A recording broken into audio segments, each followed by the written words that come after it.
time's endless journey as we watch the baby grow. We thrill to hear imagination freely running wild. We dedicate our minds and hearts to the spirit of this child. And we believe in life and in the strength of love. And we have found a time to be together. And with the grace of age, we share the wonder of youth.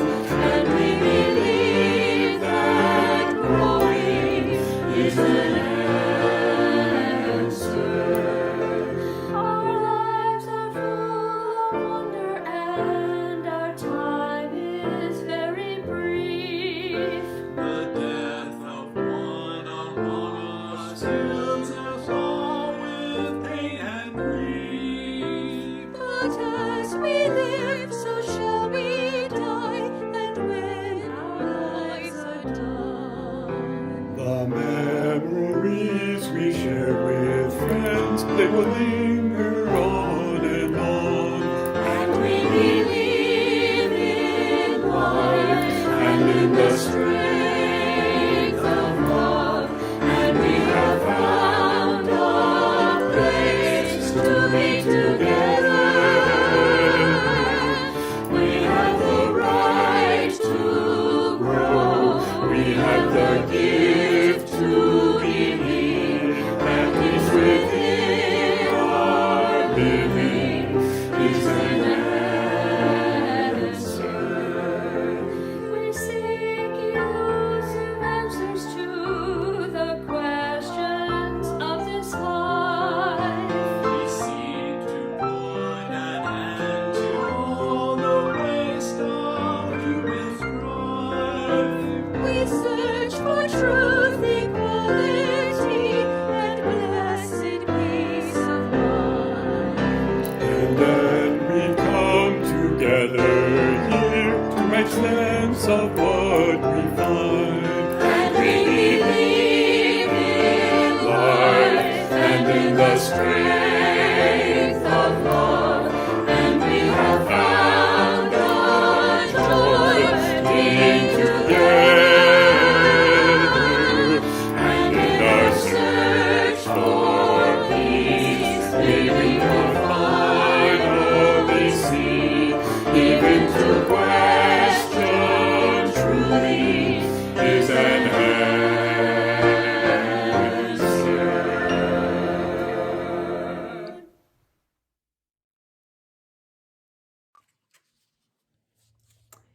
Welcome to the Unitarian Universalist Fellowship on the Emerald Coast. I'm Charlene Farley, a member of this fellowship. Thank you for viewing our virtual service. We hope that it won't be too much longer before we can meet together in person in our sanctuary located at 295 North Bayshore Drive in Valparaiso, Florida. We always appreciate hearing from newcomers who want to learn more about our spiritual faith. If you find this worship service meaningful, well, please leave your comments on our Facebook page.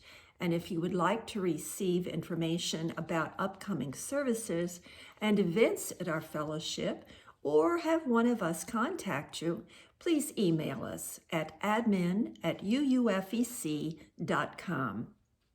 Let us know also if you are not presently receiving our weekly newsletter and would like to, just communicate with us at that email address, UUFEC admin, and our Facebook page, and also our website at uufec.com. We'll also have more information about our fellowship. This month, our 5 pre-recorded guest ministers will give us their perspectives on how our individual spiritual growths can be encouraged or stifled by our social culture or other people in our lives. Our speaker today is the Reverend Aaron White, Associate Minister at the First Unitarian Universalist Church of Dallas. Reverend White asks us to think about how we might answer a frequent question that ministers are often asked. What do you think I should do with my life? We all know people that have suffered a midlife crisis. Perhaps you've experienced such a time when you felt some dissatisfaction with your job or what is happening in your life. We all desire to find happiness and purpose in our lives. Well, I hope that you find Reverend White's perspective helpful to you or perhaps someone you know. And don't forget to watch us next Sunday, May the 9th, which is also Mother's Day, when another frequent minister to our pulpit, the Reverend Meg Barnhouse, will share lessons I learned from my mother. Lessons I learned from my mother. Now we'll continue with our service with the lighting of the chalice, a symbol of our spiritual faith. Welcome again. Share Your Glorious Light with the World by James Morrison. Within each of our hearts, there is a most glorious light. Go forth and let us its spark help you understand what troubles both you and others. Go forth and let its light of reason be a guide in your decisions. Go forth and bring its ray of hope to those in need of help, in body and in spirit, and then they may find healing. Go forth and fan the flames of passion to help heal our world. Go forth and spread its warm glow of life and love, pushing back the darkness of the world. Go forth and share your glorious light with the world.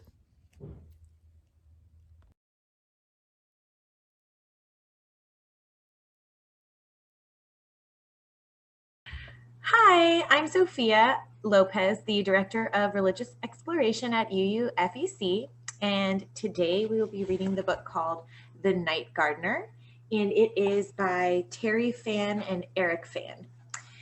And,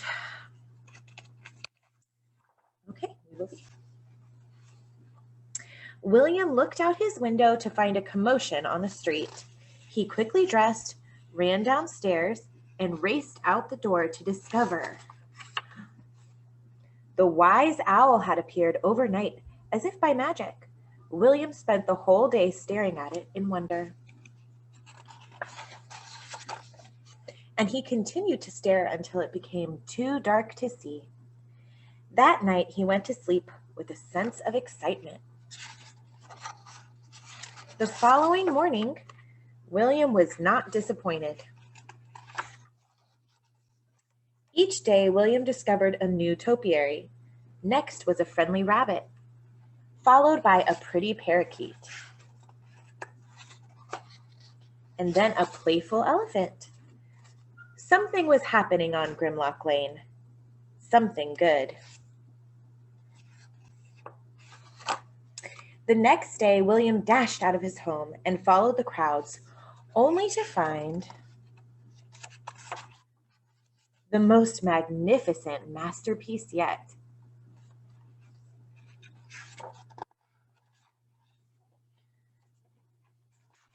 Trouble turning these pages. Okay. Festivities continued long after the sun had set. As William was about to head home,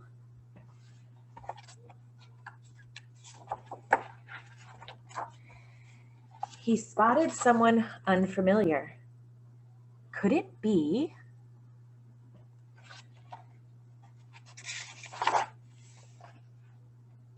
The gentleman turned to William. There are so many trees in this park. I could use a little help. It was the night gardener. Under the light of the full moon, they worked deep into the night.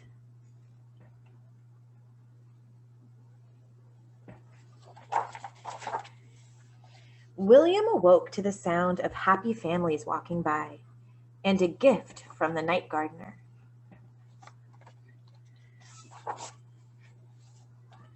The whole town had come to admire the night gardener's and William's hard work.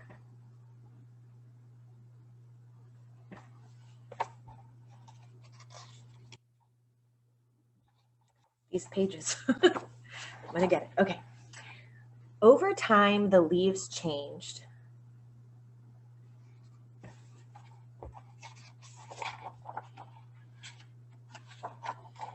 And then fell, until there was no evidence that the night gardener had ever been to Grimlock Lane.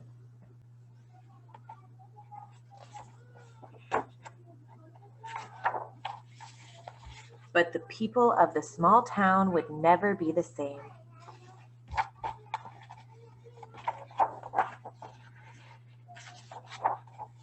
And neither would William.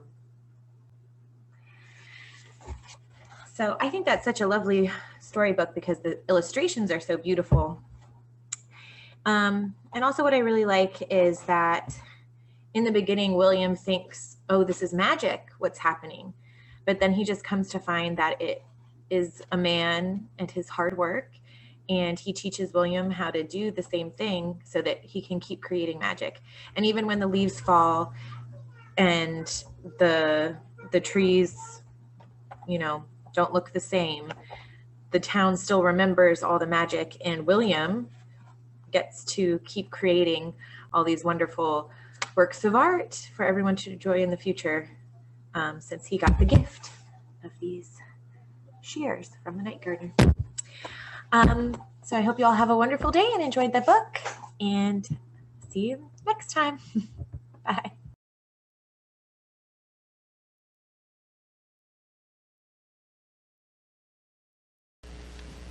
Let's take some moments of quiet together.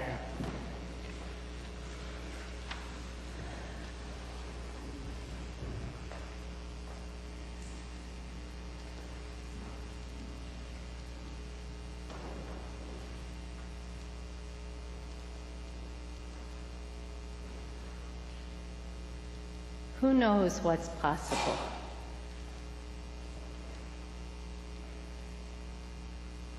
We let the past claim us. We worry over the future. If we live in the present, all will be well, one step at a time. Community can hold you, sustain you. A community breathing together can inspire you to breathe, but no one can breathe for you. All will be well with your one breath at a time.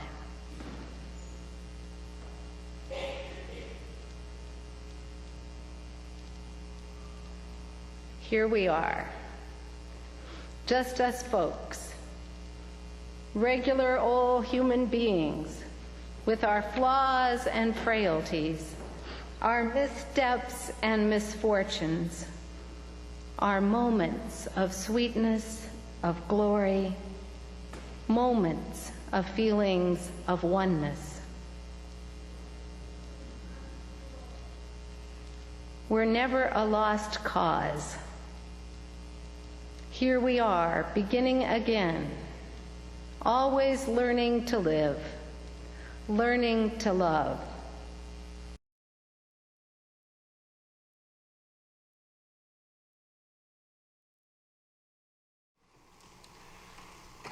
Well, one of the greatest honors that we get as ministers is when somebody seeks us out for the sole purpose of asking if we would help them discern what they're supposed to do with their life. Spoiler alert, we don't know. We don't know. However, it's one of the most amazing things we get to do, right alongside memorial services, weddings, the blessing of children, marching for justice, being with people in their thin spaces in their lives. This is one that I always really appreciate, because I'm shocked anybody would seek us out. I'll speak for myself, seek me out for that kind of thing. But also because it's exactly what we're here to do. It's exactly what we're here to do, is to help individuals through thoughtful and practiced approaches discern the course of their life, how they'll use, as Mary Oliver says, your one wild and precious life. One thing about that question is that most often when people do seek us out and meet us for coffee or come to our office, almost always there is an equating of, how do I find deeper meaning with, am I in the right job? For people who are working age folks. Not always, but most of the time, people equate this sense of, I feel a lack of meaning in my life. Or I feel this increase in meaning and I don't know what to do with it, but something is imbalanced in my life. Help me determine, what should I do? It's almost always accompanied by the question, am I supposed to change my job? Now, for us, we're pretty privileged in that our job and the search for meaning almost most of the time go together. We have some paperwork we have to do too. More of it than you might imagine. But we're privileged in that what we do to make a living and what we do for meaning making is often the same thing. We go through these long periods of discernment, both internally and externally, and go before a board of people who sit down and look at each other and then determine, yes, you're supposed to do this or not. And they write you a letter that says just as much. You have a congregation that then affirms your sense of call, sometimes votes to affirm your sense of call or your call to them. And we tell these stories, these call stories. Mine is something more like a process. Whereas if you ask Daniel, his is literally a mountaintop moment where he heard a voice. I didn't get that. Mine came from a year of given a grant to study the theology of vocation. When does that happen? Someone says, for the next year, I'd like you to really prayerfully and thoughtfully, in the company of very wise people, discern what you're supposed to do with your life when you're 19. I read Parker Palmer, the Quaker author, who said, there are moments when it's clear, if I have the eyes to see, that the life I'm living is not the same as the life that wants to live in me. There are moments when it's clear, if I have the eyes to see, the life I'm living is not the same as the life that wants to live in me. For me, I followed that passage until it led to this. But I think part of the problem of people equating making meaning and making a living has to do with us telling stories like that. It has to do with us having a job that's supposed to be holy while other people's jobs are supposed to be mundane.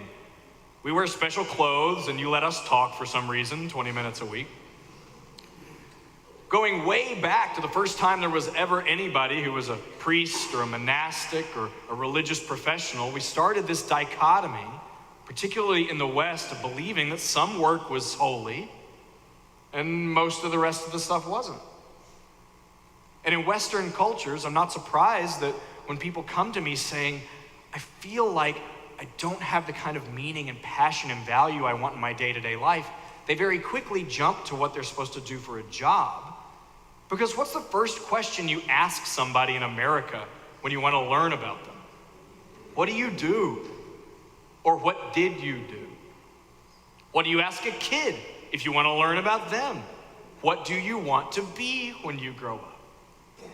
It's steeped in this capitalist mindset that I will know most of what I know about you by asking, how do you get money? I need to know. It's an interesting question, right? Rarely do we say, nice to meet you, Tom. What most guiding intimate value is leading you in your day-to-day life? You could try it.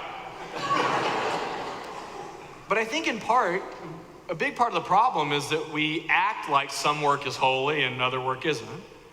And also, I think a part of the problem is that Western culture, progressive culture, Unitarian culture has failed at teaching people the disciplines of how to get still and listen and discern where the activity of the sacred might be in your day-to-day life. We'll talk about why we failed in that regard in a little bit, but if you'll just accept my premise that I don't think we've done a good enough job yet giving people the toolbox necessary to say, where is the movement of the holy in my life? What's love doing in this moment? What would peace ask of me right now? The reason I love the Elijah story from the Bible is because it's like a lot of the other really great stories, especially in the Hebrew Bible, of really flawed, imperfect, stubborn people who are struggling with this question of discernment.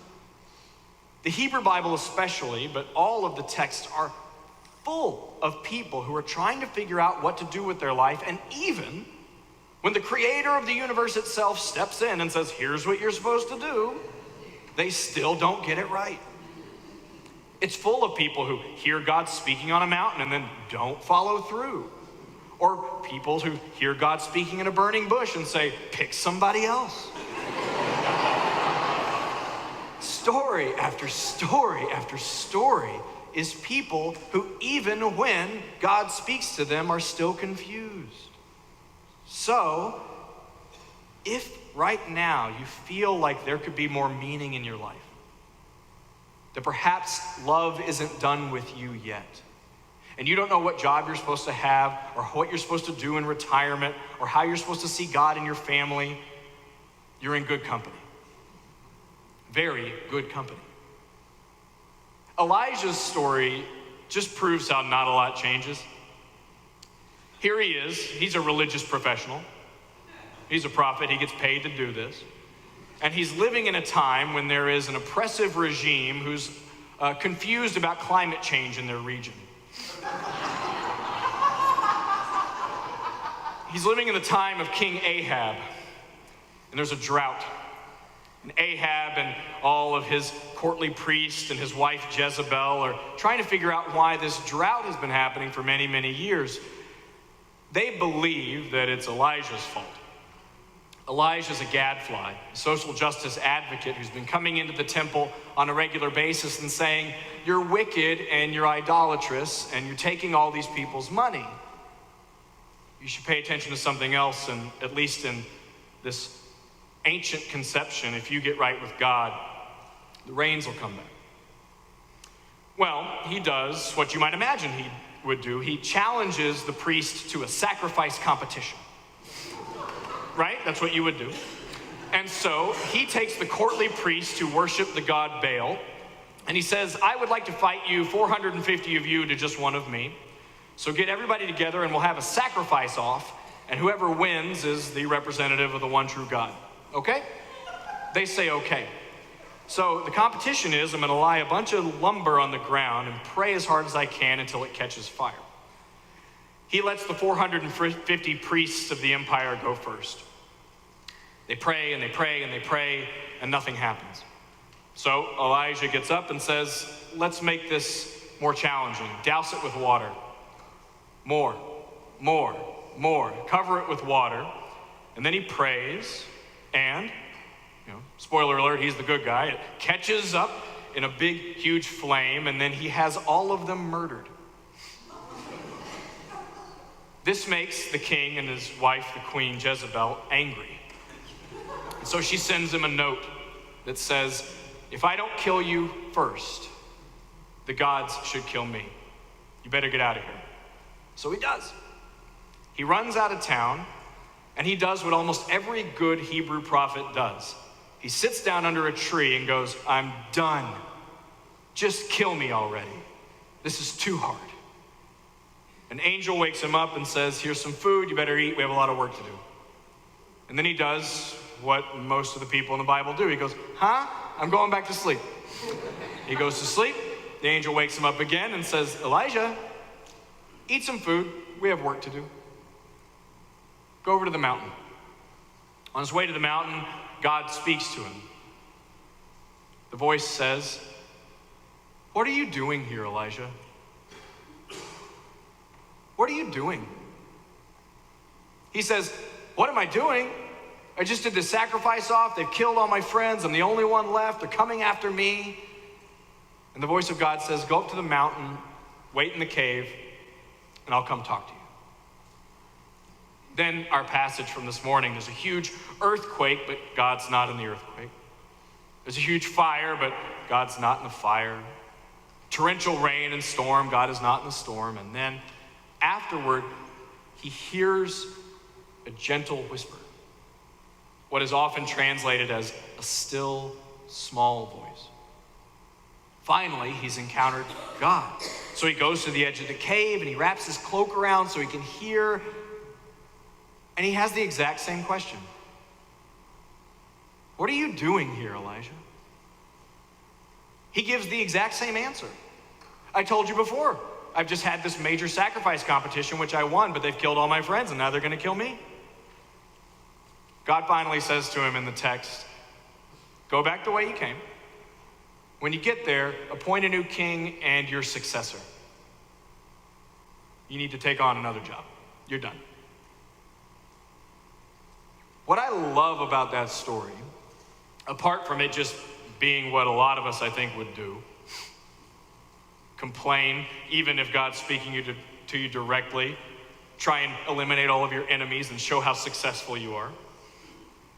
What I love is that in this story, his encounter with the movement of the sacred in the world doesn't happen by his job, doesn't happen by his role, it doesn't happen when he's really good at it.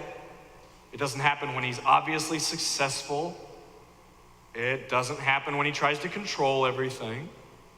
It doesn't happen when he exerts violence and control of others' bodies. It doesn't come in the loud, expected places of a spectacle. And when it finally does come to him, it only works if he's developed a very good capacity to listen, because it whispers to him. And even when it does speak, all it has is another question. What are you doing here?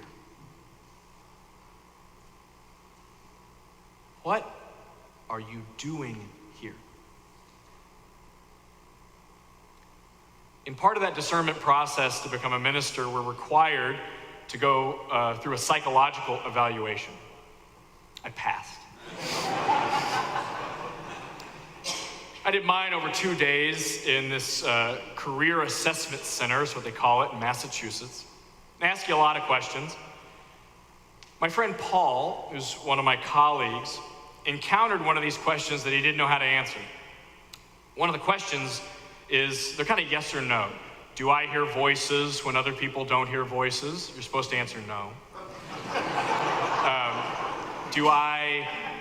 Do I hear animals and see animals where other people don't hear them and see them? Well, Paul had been leading nature trips for about 30 years and did see animals where other people didn't see animals. And so he's fretting over how to answer this question. And Paul checks the yes box. At the end of this weekend evaluation, they said, well, Paul, you've done great, but we do want to talk to you about this one answer you gave.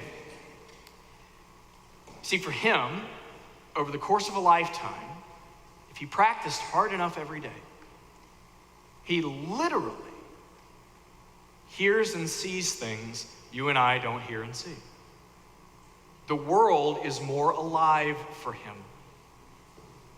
When he walks down the street or through a path, the birds speak to him in a way they don't to me. And if you don't know what he's talking about, it sounds crazy. So what does discernment mean? If the question isn't, what am I supposed to do with my job? I think it's one of discernment. Discernment being the practiced ability to discern the movement of the sacred in the everyday and respond to it. Some of you in the room would ask, where is God moving in the world and what do I do about it? Others might say, how is love active in this moment and what do I do? But to do it, you first have to get really still. Really still. And then you have to do that every day for a long time. For thousands of years, the people who have gotten quiet enough to hear the whisper have been those who literally carved out time to sit on the floor and wait. And then, if you hear anything, I don't mean hear with your ears, right? All the words are going to be wrong. So if they're not your words, pick another one. All the words are wrong. When you get still enough and you listen, you might get some insight into that question that I asked last week. What would save your life? What power in the world, be it God or hope or justice or love or peace or compassion, what, if you found it, would make your life more healed and whole? Often, if you get quiet enough for long enough, you start to know what that answer is. It's like the poem by Philip Booth. What would you trust enough to let hold you while you look up at the stars? Not a dead man's float, but what would hold you? If you know the answer to that question, that's a big deal. Then it's time for what I call the theology of the capital letter. In our hymn class that Don Crable and I led a couple of years ago, trying to teach theology and theological language to Unitarians who often struggled with theological language, what we said is write your hymn to whatever you would call out for and capitalize with a capital letter. If in the middle of the night when you woke up you would say, peace, come here right now, I need you. Love, be with me in this moment. God, be my aid. Peace, teach me how to move. Whatever you would capitalize and ask for right now, that's probably one of your answers. Discernment requires that if we know what that thing is, then you talk to it, which sounds really weird. It means, in a quiet and disciplined way, you lift up that little word. Mine, at least lately in my practice, has been love. I have to do it in the bathroom of our bedroom because if I walk out early in the morning, my kids wake up and disrupt my whole spiritual time. So in my little monastery, sitting there, I just say over and over and over, love, love, love, love, love. In your daily life, what you can do is ask yourself, where is it moving in this moment? Let's say your answer is God. In your office or with your children, in this moment, you can ask, what is the activity of God in this place? When you're negotiating a contract with somebody who's doing work on your house, you could say, where is love active in this space? You can ask yourself, what does it ask of me? So when you're having a difficult conversation in a boardroom or with an employee or with your children or by yourself, you can ask, what would peace call me to do right now? You can ask it, peace, what would you like me to do right now? Nobody will know, I promise. The difficulty is The last few thousand years of disciplined discernment have all been really receptive practices. The directional arrow of the wisdom and insight is all this way, which is really hard for modern progressive people, especially hard for modern progressive Unitarian type people. You know, you and me.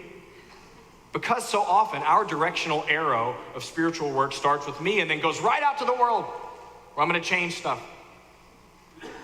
We have this fascination with our own work and our own abilities.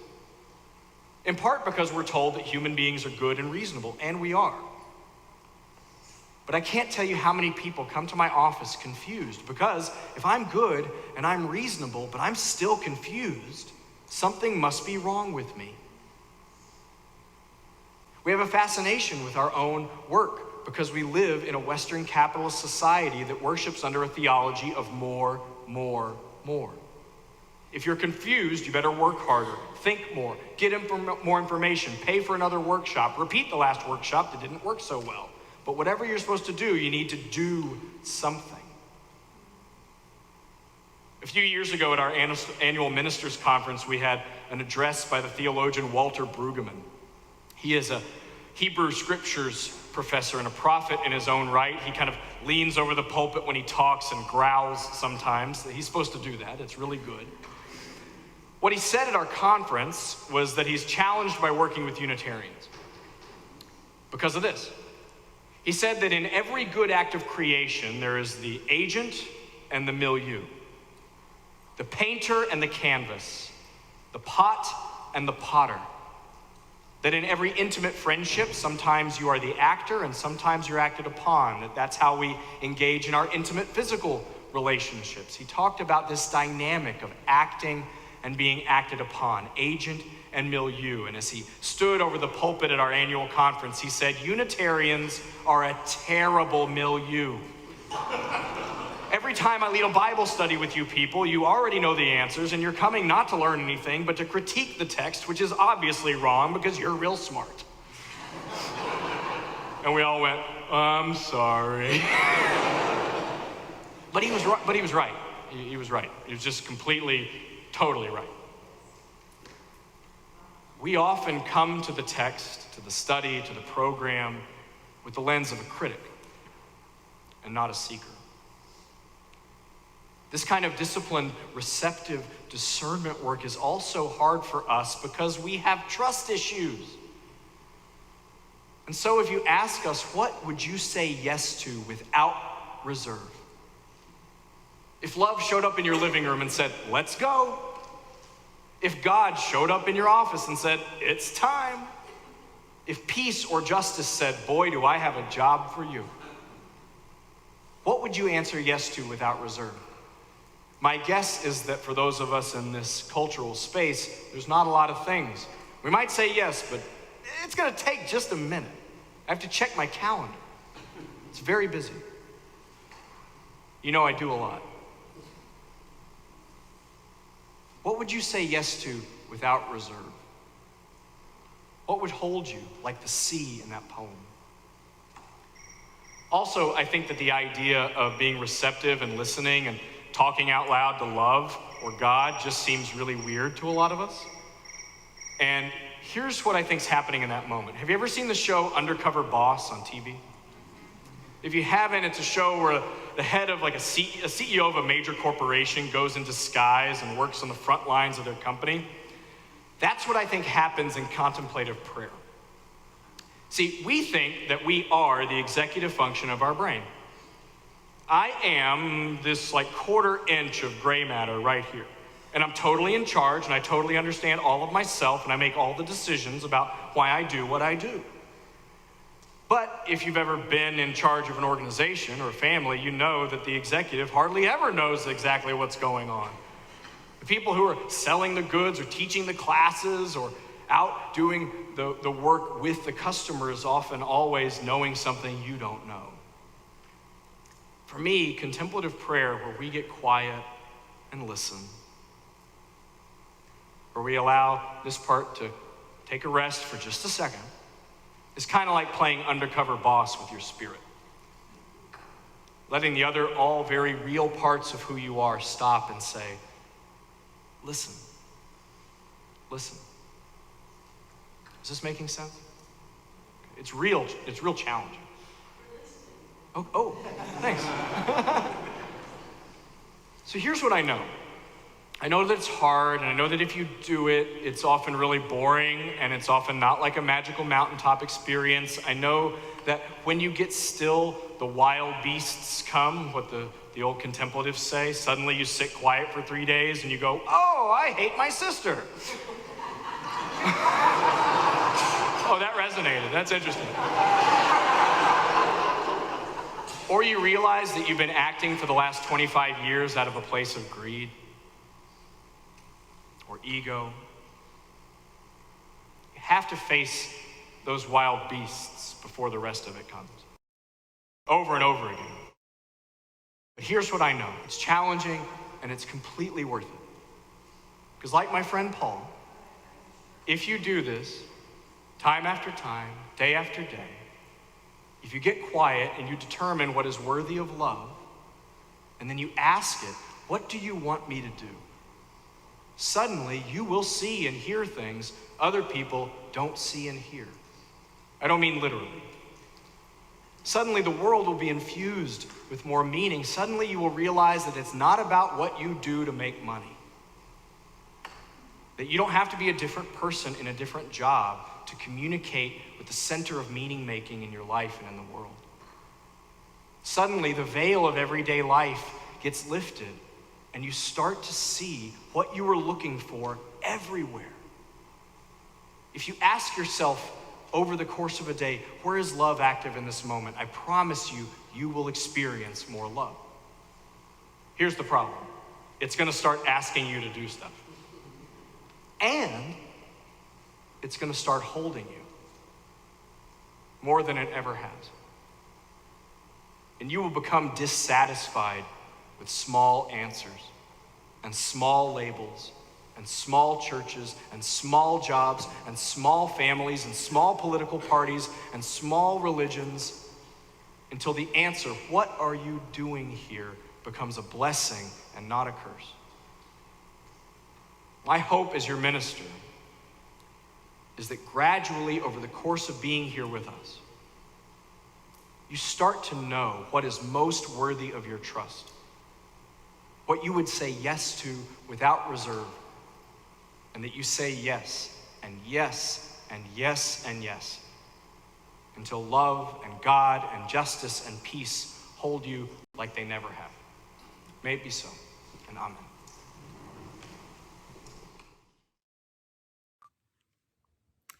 Our chalice extinguishing is May the Love That Gives to Life Its Beauty by George G. Brooks.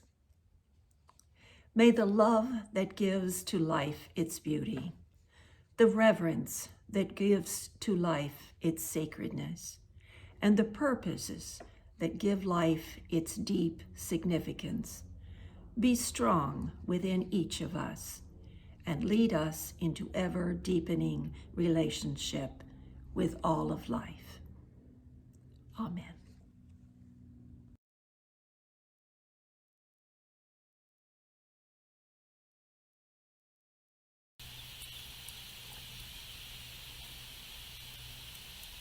Lie still and small, deep inside all, I hear you call, singing.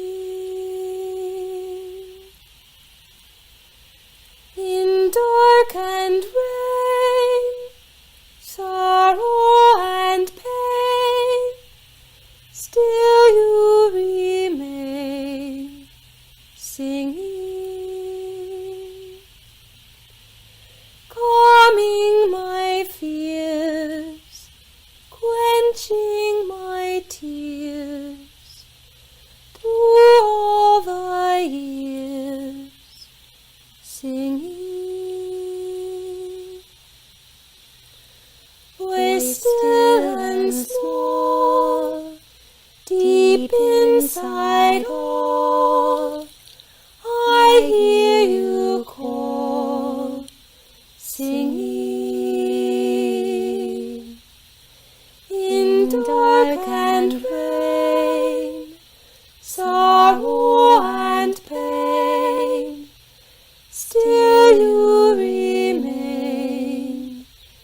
singing.